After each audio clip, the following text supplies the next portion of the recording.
A ver, desde que los seres humanos somos, bueno, humanos, y nos juntamos alrededor de la primera hoguera, siempre hemos tenido que enfrentarnos a una pregunta fundamental. Una pregunta que ha levantado imperios y también los ha hecho caer. Hoy vamos a hacer un viaje por la historia del poder y de la política, para intentar entender cómo hemos tratado de responder una y otra vez a esa gran pregunta. Y esa pregunta es, básicamente, esta. ¿Cómo nos ponemos de acuerdo? Que, oye, puede parecer algo sencillo cuando hay que decidir qué cenar esta noche. Pero claro, cuando hablamos de una ciudad entera, de un país o del mundo, la cosa se complica. Y ahí es donde empieza la gran historia del poder, del gobierno y, en resumen, de la política. Así que, ¿cuál es nuestra hoja de ruta para hoy? Pues mira, primero vamos a poner las bases, a ver qué son exactamente el poder y la política. Después viajaremos en el tiempo hasta que aparece el Estado moderno. Luego vamos a abrir el capó de esa máquina para ver cómo funciona por dentro.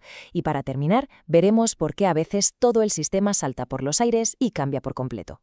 Venga, pues empezamos por el principio, por los cimientos. Para entender cómo se levantan los sistemas políticos, primero hay que entender de qué están hechos, cuáles son sus ladrillos. Y esos ladrillos son la política y el poder. A ver, una forma muy útil de pensar en la política es verla como la gestión del conflicto. Es el intento que hacemos, como grupo, de poner un poco de orden en el caos de nuestros desacuerdos. Es como intentar llevar el barco de la sociedad por aguas turbulentas sin que acabe estampado contra las rocas. Y claro, si la política es el barco, el poder es el viento que hincha las velas. Es, dicho de forma muy directa, la capacidad de conseguir que otras personas hagan algo. Y ojo, que este poder no sale de la nada, ¿eh? Normalmente está muy conectado con la riqueza, con el prestigio o con tener el control de las cosas que la sociedad considera valiosas. Vale, con estas dos ideas ya un poco más claras vamos a viajar al pasado, porque la forma en que organizamos el poder no ha sido siempre la misma, ni mucho menos. Es una historia de evolución constante que abarca miles de años. Fijaos en esta línea de tiempo, porque cuenta una historia de adaptación increíble. Al principio de todo, en grupos pequeños, el poder era algo más bien comunal, sin un jefe claro, lo que se llama acéfalo. Pero con la agricultura, las poblaciones crecieron, había excedentes, y eso ya necesitaba una gestión centralizada. Ahí nacen los grandes imperios. Luego, el comercio creó nuevas formas de riqueza y poder en las ciudades-estado, como Atenas. Y claro, cuando un gigante como Roma cayó, el poder volvió a hacerse local, muy personal, dando paso al feudalismo. Cada sistema en realidad fue una respuesta a los problemas de su época. Y entonces, hace unos 500 años, de repente, todo cambió. Entramos en la era que define nuestro mundo actual, la era del Estado. Y esto no fue un pequeño paso más, ¿eh? Fue una auténtica revolución en la manera de entender el poder. El Estado moderno no era simplemente un reino más grande, era un concepto, una idea completamente nueva. Y aquí está la clave de todo. El Estado moderno dice, dentro de este territorio el único que puede usar la violencia de forma legítima soy yo.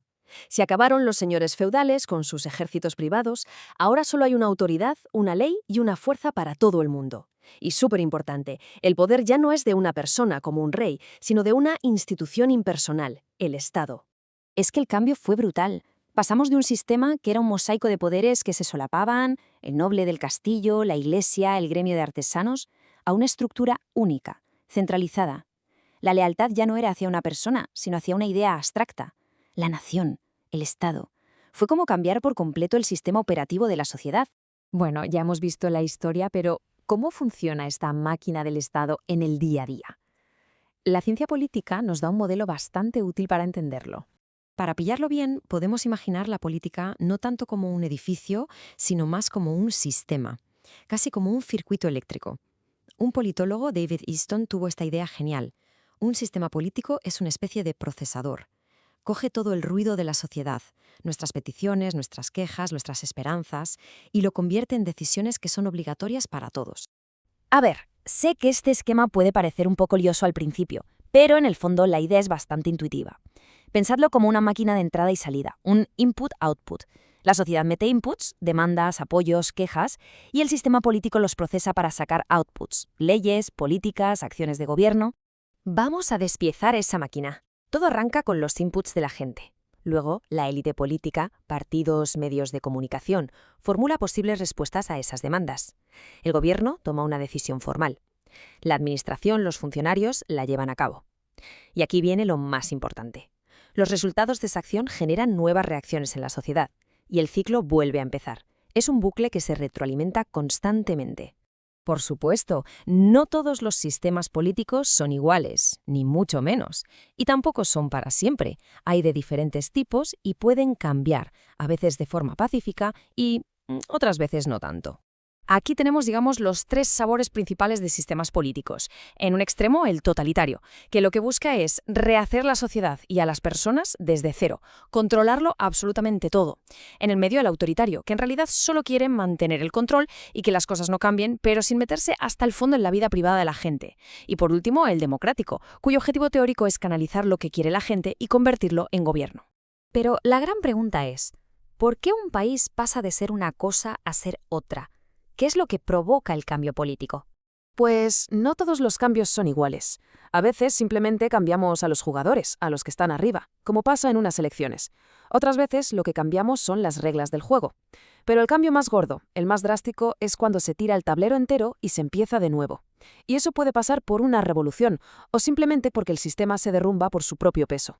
Y todo esto nos lleva a la pregunta final, a la de hoy. Hemos hecho un viaje desde sociedades sin Estado hasta ver cómo el Estado-nación se ha convertido en la forma dominante de organizarnos. Pero, con los retos que tenemos ahora, como el cambio climático, y con el poder de las redes digitales que no entienden de fronteras, ¿seguirá siendo el Estado la forma principal de organizarnos en el futuro? Esa es la pregunta que le toca responder a nuestra generación.